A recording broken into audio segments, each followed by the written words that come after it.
Salve, salve família, aqui quem fala é o Lutz do canal Cortes Podcast e no meu primeiro mês monetizado eu já fiz $3.000 só seguindo o que esse cara fala no curso dele. Então se você quer ganhar dinheiro com internet e YouTube sem nem precisar aparecer, confere o primeiro link na descrição.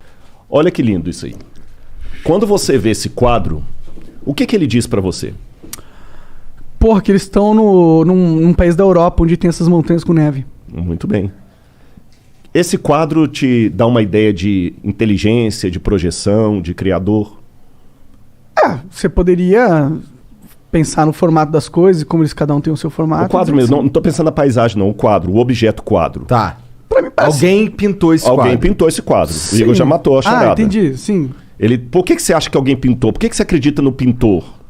Por que eu acredito no pintor? Porque... Você nunca viu o pintor. Mas é que eu já vi que é possível pintar. Eu sei que é possível pintar. Eu posso pegar um bagulho aqui e fazer uma versão tosca disso daí, agora. Mas a gente não sabe se é um pintor ser humano. Pode ser um algoritmo que fez essa imagem. Eu sei que não foi, mas poderia. Aham. Mas considerando que... Alguém programou o algoritmo. Alguém programou. Então sim. tenho... Exatamente, Sim, eu ia chegar eu nisso. sei. Beleza? Eu tô sendo chatão E o também. que mais que esse quadro te diz do pintor ou do algoritmo? Que ele pinta bem. Pinta bem. Que ele tem... Tem bom gosto com cores. Eu gosto da paisagem, parece tranquilo. Uma pessoa sensível. Sensível? Não, eu diria que ele é um cara realista, né? Porque ele tá mostrando uma imagem que parece bem real, assim, apesar de ser pintada, né? Eu acho... Eu sou meio burro, então eu acho que talvez seja um pouco estranho... aquela montanha com neve ali e uma paisagem tão bonita pra cá, que ela me parece distoante. Tu não acha? Acho, mas é que eu sei que existem lugares assim, né? Que, tipo, porque a neve forma lá em cima porque é muito mais alto. Não é lá em cima, olha aqui. Lá embaixo? É. O que tem? Tá um cor de neve. Mas o Mont Blanc da Suíça é assim. Não sei, não manjo. Homem ou mulher que pintou? Não dá pra saber, eu acho. Acho que não dá pra saber. Faço ideia. Sabe quem pintou esse quadro? Adolf Hitler. Caralho, olha lá.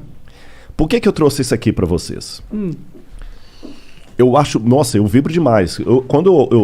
Na verdade, até quem mandou... Quem é fã de vocês, gente, eu vou falar aqui, é o Hugo Salles, meu cunhado, tá lá, viu? Tá comendo ali atrás, tá com a boca cheia de coisa também que trouxeram pra ele aqui, junto com a minha esposa ali. O cara tá com a camisa do Boca Juniors. Desculpa aí, né? E o que é pior, gente, a família da minha esposa toda é cruzeirense e eu sou atleticano. Que é? Tem do River também. Cara, tem do River Plate, tudo. Não, ele não pediu foto com vocês ainda porque tá com vergonha, mas depois vocês vão ter que tirar vamos tirar, senão, agora pronto, perdi o cunhado. Ou ganhou, né? Ganhou pra sempre. Mas vamos ao ponto. Eu acho, ele mostrou muita coisa do Flow, e eu tinha visto um dos cortes ali, que até mostrava vocês, porque eu já assisti um pouco dos podcasts, mas eu sou meio ignorante. E aí mostrou o parte que você estava falando justamente com o Pondé, como é que você chegou a acreditar em Deus e tudo e tal, né? Eu acho isso muito legal, e eu valorizo, de boa. Igor, na boa, não é proforme não. Mas já que eu estou bancando o cético advogado do cão, o que você tem pela natureza e pela lógica... é uma certeza tão rasa como a que você tem do quadro. Que se eu te desse aqui 10 nomes para você eu ia acreditar. Você não ia nunca pensar que podia ser Hitler. Não, eu ia chutar Hitler, a menos que tivesse outros nomes melhores. Absurdos. Exatamente. Né? Porque você nunca pode imaginar que um cara que matou 6 milhões de pessoas teria sensibilidade para pintar um quadro. Eu consigo imaginar. Mas eu imagino que a maioria das pessoas não imaginam. Não imaginaria. Eu entendo, concordo. Então, pegando a natureza pela natureza, a natureza, como esse quadro, ela me dá algumas certezas mais limitadas. Primeira certeza que a natureza me dá, como quadro, existe um pintor. Mesmo que foi através de um algoritmo, mas teve alguém. O quadro me dá essa certeza. As tintas não iriam sozinhas para a tela formar uma coisa lógica. Esse quadro tem design, ele tem lógica. Mas aí você não tá sendo ceticão, você tá sendo... Não, tô sendo ceticão, você vai entender. Agora que vai entrar o cético. Esse quadro me mostra design, ele mostra lógica, ele mostra que tem alguém que o pintou. Mas, quem me garante que esse alguém não é um Hitler? Porque o Hitler pintou esse quadro. Então, aí que vem ao lado do meu cético. Entendi. Essa sua certeza, o máximo que ela pode te dar é a ideia que existe um Deus. Sim. Vamos usar o nome Deus. Sim. Pode usar qualquer nome. Mas quem garante que esse cara não é um brincalhão cósmico que tá ferrando a gente aqui tudo? Bom, eu não tenho essa certeza. De verdade, eu não tenho. Uhum. É uma coisa de acreditar mesmo. O que me dá intuição é que aquilo que você estava falando, a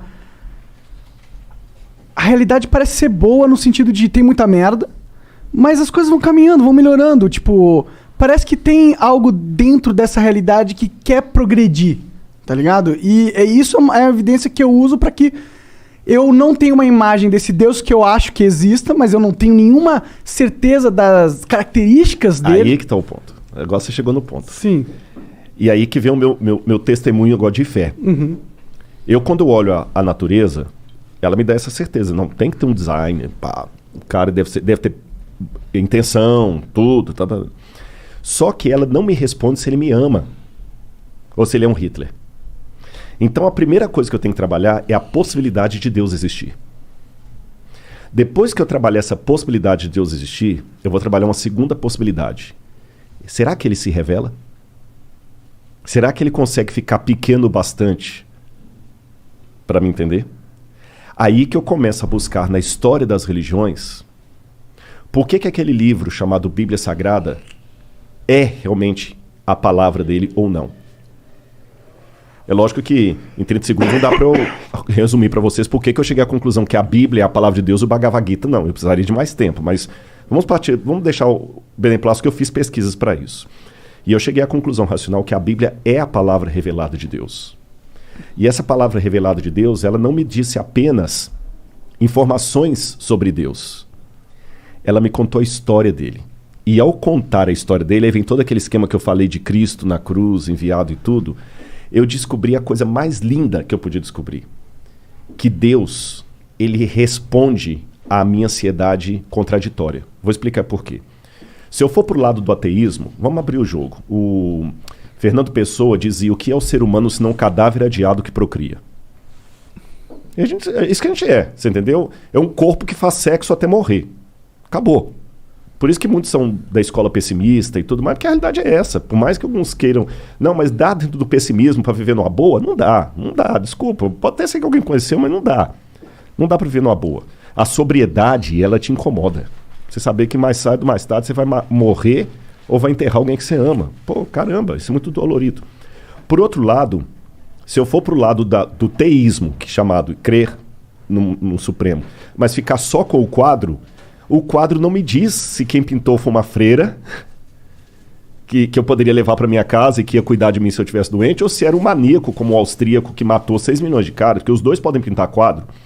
Então eu preciso de algo a mais desse Deus, além da certeza que ele existe.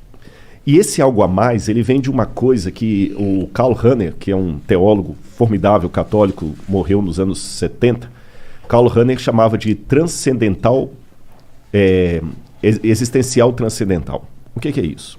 Santo Agostinho dizia, existe um vazio com forma de Deus no coração humano. E nós nascemos com essa projeção para o transcendente. Se tem uma oração que até um ateu sinceramente pode fazer, é a seguinte: Senhor, que tu existas. Porque se ele existir, cara, é a melhor coisa que eu tenho para falar aqui para vocês. Se Deus de fato existir do modo como a Bíblia o revela, ou como ele se revela na Bíblia para corrigir, então fica tranquilo que ainda que você esteja morto, você viverá. Você está entendendo? Agora, eu tenho uma dificuldade aqui. Porque se Deus criou o universo, ele tem que ser muito maior do que o universo. Veja, ele não pode nem pensar, nem raciocinar. Ele sabe. Ele não raciocina. Ele é. Ele é. Ele nem existe. Que existere significa algo extraído de algo. Ele é. Ele é muito... Eu não tenho nem como imaginar Deus. Você está entendendo? Qualquer coisa que eu falar dele, eu vou falar do que ele não é, porque o que ele é ninguém sabe. Eu preciso desse Deus supremo para fazer sentido com a criação do universo e tudo que eu estou falando com você. Senão ele vai ser Odin, vai ser o pai de Thor.